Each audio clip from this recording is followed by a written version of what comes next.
బళ్ళారి నుంచి మంగళూరు వరకు ప్రయాణం ఇంత అందంగా ఉంటుందని అస్సలు ఊహించలేదు. ఈ ప్రయాణంలో కనిపించిన ప్రకృతి, ఘాట్ రోడ్లు, చివర్లో సముద్రం ఇవన్నీ చూసిన తర్వాత మీకు కూడా ఒకసారి వెళ్ళాలనిపిస్తుంది. రండి ప్రయాణం మొదలు పెడదాం. మార్నింగ్ బళ్ళారి నుంచి మా ప్రయాణం మొదలైంది. సిటీ దాటిన తర్వాత కొద్దిసేపటికి చుట్టూ పచ్చని పొలాలు, కొండలు కనిపించడం మొదలైంది. దారంతా మారుతూ ఉండే ప్రకృతి కళ్ళను కట్టిపడేస్తూ ఉండేది.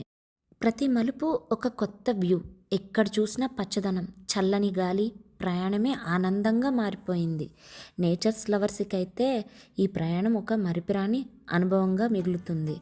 ఇక్కడ గడిపే ప్రతి క్షణం మధుర జ్ఞాపకంగా మిగులుతుంది. నెక్స్ట్ బ్రేక్ఫాస్ట్కి ఒక బ్రేక్ తీసుకున్నాం. పచ్చని కొబ్బరి తోట ఒడిలో ఉన్న ఈ హోటల్ ప్రశాంతమైన సీనరీ వ్యూ చాలా బాగా ఆకట్టుకుంది. మాకేం కావాలో ఆర్డర్ చేసుకుని తినేసాం.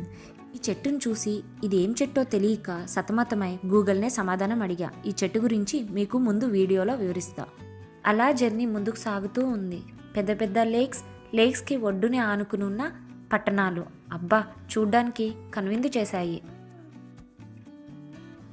ఎటు చూసినా పెంకుటిల్లు, వాటి అందాలు ఒక్కసారిగా మనసును కట్టిపడేసింది. కనిరప్ప వేయకుండా వాటినే చూడాలనిపిస్తూ ఉండేది. అలా జర్నీ తెలియకుండానే కాఫీనాడుగా పేరు పొందిన చిక్కమంగళూరు ఏరియాలోకి చేరుకున్నాం. ఇక్కడ ఎటు చూసినా కాఫీ తోటలు. ఇందాక వీడియోలో ఒక చెట్టుని చూపించి తర్వాత చెప్తానన్నాను కదా, అవే ఈ చెట్లు సిల్వర్ ఓక్. ఇవి కాఫీ చెట్లకు నీడగాను, మిరియాల సాగుకు అనుకూలంగా ఉంటాయి. అందుకే ఈ ఏరియాలో మనం వీటిని ఎక్కువగా చూడొచ్చండి. ఘాట్ రోడ్లోకి అడుగుపెట్టాక అయితే అసలైన మ్యాజిక్ మొదలైంది. ఒకవైపు లోతైన లోయలు, ఇంకోవైపు ఆకాశాన్ని తాకే కొండలు. ప్రతి మలుపు ఇంకా ఏముంటుందా అనే ఆసక్తిని పెంచుతూనే ఉంది. నాకైతే ఇక్కడ ప్రతి క్షణాన్ని కెమెరాలో బంధించాలనిపించింది.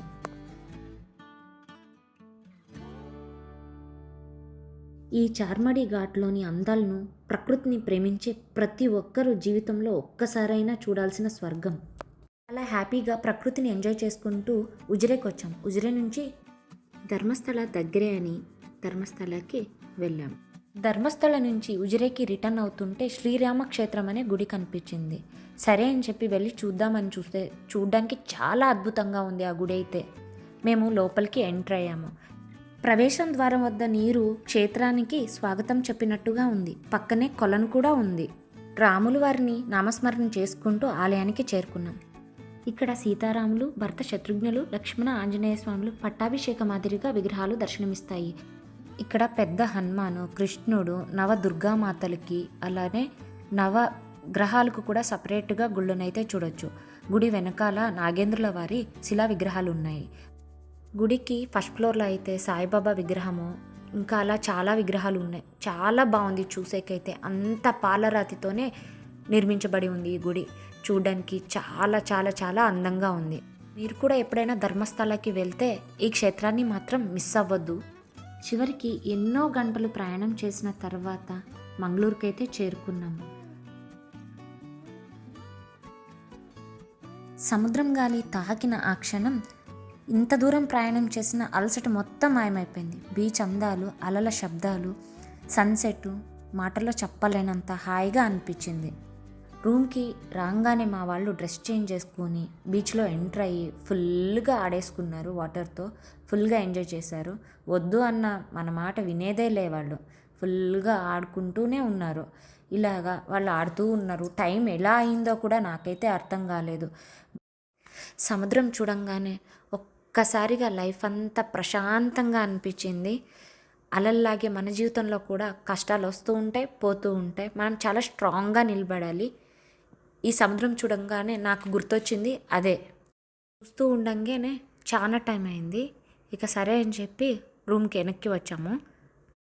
రూమ్కి నియర్లో ఒక ఆంజనేయ స్వామి గుడి ఉంది. ఆంజనేయ స్వామి గుడి చాలా బాగుంది. రూమ్ వచ్చేసి ఈస్ట్ సైబేరియన్ సీ అని. రూమ్ అయితే చాలా బాగుంది. రూమ్ చాలా నీట్గా, క్లీన్గా అన్ని ఫెసిలిటీస్ కలిగి ఉండింది. రూమ్ నుంచి బయట బాల్కనీలోకి వస్తే చూసేకైతే చాలా బాగుంది. అంతేకాకుండా బయటకు వస్తే సీ వ్యూ అంతా చూసుకుంటా మనం ఫుడ్ అయితే ఎంజాయ్ చేయొచ్చు. మంచిగా మ్యూజిక్ పెట్టుకుని ఎంజాయ్ చేయొచ్చు.